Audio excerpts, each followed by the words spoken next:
Yo, what's up guys, welcome back. So, next match, Cross-Banlist Cup. Let's zoom in. We are back at Group F, so the bottom part, you know, the more broken decks compared to the upper part. We have both decks here in Group F with the maximum amount of points, at least for now. Second match, both of them. So Gandora-X FTK featuring Dark Matter Dragon, obviously an OCG build by the way, because, correct me if I'm wrong, I don't think we here in the TCG were able to play the deck because of the Gandora-X, no, it was Equimax, the ruling of that, you know, with original attack, current attack, whatever. It's going to take on, I believe, one of the strongest decks ever in this game's history, being Adamancipator. You know how strong Adamancipator is. And it's of course featuring the Buster Lock. And as you see, both decks have access to a super powerful, you know, trap lineup, hand trap lineup. I mean, let's face it, both these decks, it's their hand traps, right? And as you saw in the comments, is it a coin toss? Yeah, maybe. I mean, going first, especially here, game number 1, before side deck, that is, it's of course very important to go first, and in case of Gandora-X FTK, if that one goes first, it's probably going to be a solitaire, and then, you know, that's what's happening here. The FTK of Gandora, if it's new for you, it's super consistent. It's basically any 2-card combo from the deck, as you saw in the deck list. You're running like regular monsters, tuners, triple Destrudo, Plague, Unizombie, or Armageddonite for, you know, at least 2-card combo into Helki. Helki again on its own is already full combo for this particular deck because, I mean, because of Summon Helki, because of Equimax, and, you know, the Dragon Link package, because of Agape. And keep in mind is that Gandora-X FTK is a deck from Master Rule 4, so it needs to, you know, arrange its links and extra monster zones, or at least the monster zones opened up by the, you know, the markers of the link summon. So okay, game number 2, post side deck, and I immediately get blown away by Maxi. So what can I do? I have to pause, but I side decked in, I believe the Imperms were side decked, if I'm not mistaken, yeah, because Dark Ruler are in the main deck, and a Point of the Red Lotus, which is basically a trap dust shoot. Gets free information about my opponent's hand, and here, I believe in this situation, unless I'm wrong, I don't think there was a big threat. So Destrudo was revealed, and that's where I'm going for a pointer, again, just in case if my opponent has, you know, an extender or whatever, but I maybe should have gone for it sooner, again, getting free information about my opponent. Well, the thing is that, as you saw in the deck list, the Dark Matter deck is running so many extenders. So it's an iffy one. That it might have been a mistake, like waiting so long. But for now it doesn't backfire. So again, some standard Adamancipator combos. The what is it called? The Unexpected Die definitely was a nice top deck, because I think I only had one you know, normal summon. No special summon here in this situation, so the I believe it's called Equimax, right? Has the, or at least had the capability to negate one monster effect, so that extra beneficial summon definitely helps out. I mean, that's one of the prime examples that at least that this deck has over other builds is you know, the running the double normal package plus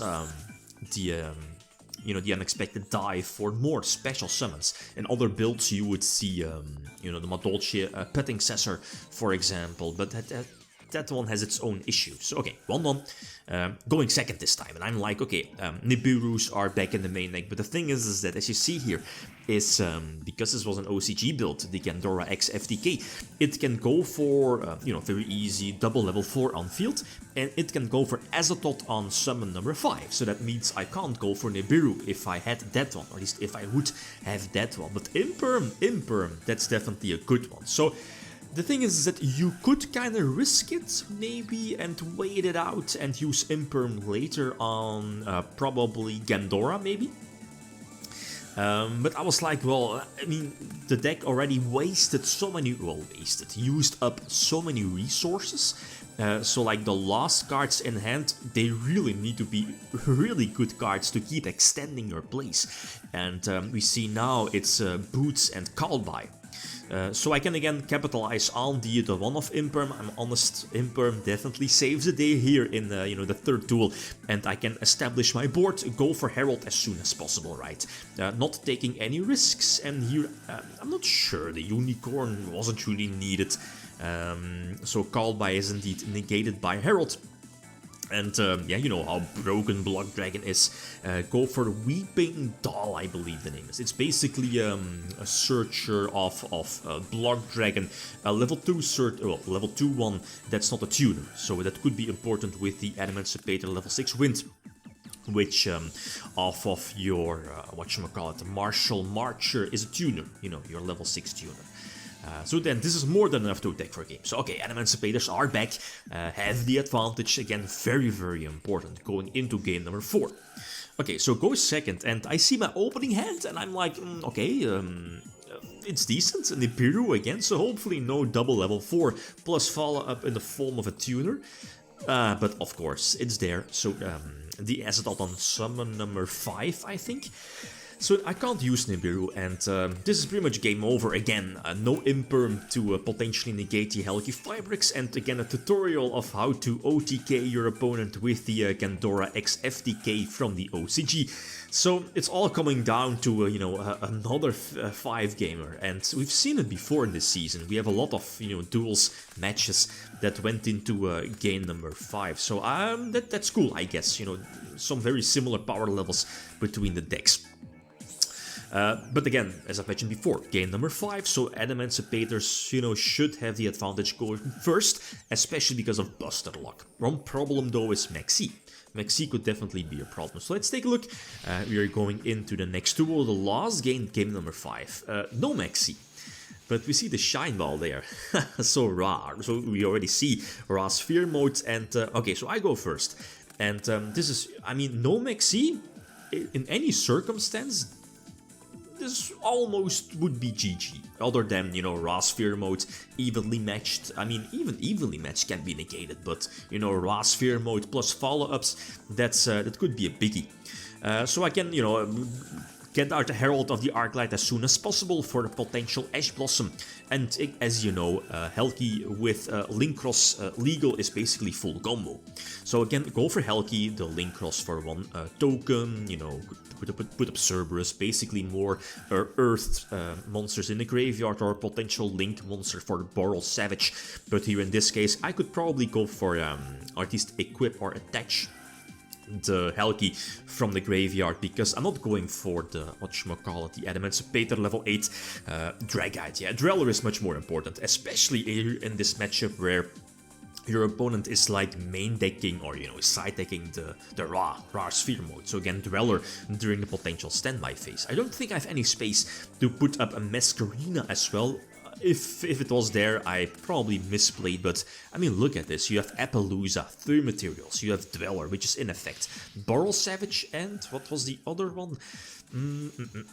Was it another negation? Union Carrier? Yeah, okay, Buster Luck, right? So it's strong, but Ra's Fear Mode plus evenly? I'm honest, again Imperm. If Imperm wasn't here, I would have lost. I would have lost the duel, definitely. And here is where, again, the Analyzer comes into play. Again, I think that was the correct play to search it over Gigantus, because again, Herald was there in the previous turn. I would not have had the space to sacrifice, or put up a board with Masquerina as well, unless I'm mistaken. But again, Analyzer, keeps revealing stuff, you know how it works, and that's, why it was so important to keep some powerful extra deck monsters still the extra deck, like the Dragite, for example. But this particular version of deck was not running Access Code, like Access Code was later. Stuff got banned, Marcher got banned.